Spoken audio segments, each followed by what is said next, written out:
கர்த்தருக்கு ஸ்தோத்திரம். இதோ பாருங்க, நீங்கள் தேவனை சம்பாதிங்க, கர்த்தரை துதிங்க. அவர் ஒவ்வொரு நாளும் உங்களை மணிமணியாய் கனப்படுத்துவார். என் மகன் கர்த்தர் என்னை கைவிடவில்லை. என் மகன் மூலமாக எனக்கு போஷித்து கொண்டு வருகிறார். கர்த்தர் அவனை ஆசீர்வதிக்க வேண்டும்.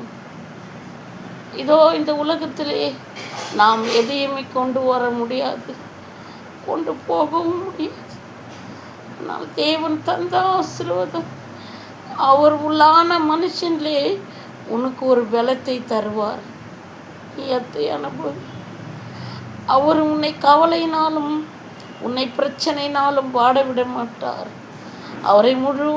உன்னை முழுவதுமாய் அவர் பலத்திலே உன்னை தாங்குவார். நிச்சயமாக தேவனை பிடித்து கொள்ளுங்கள்.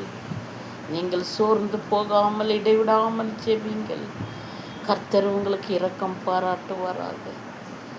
எனக்கு ஒரு லைக் போட்டு சப்ஸ்கிரைப் கொடுங்க. சேனல்களை ஆசீர்வதிங்க.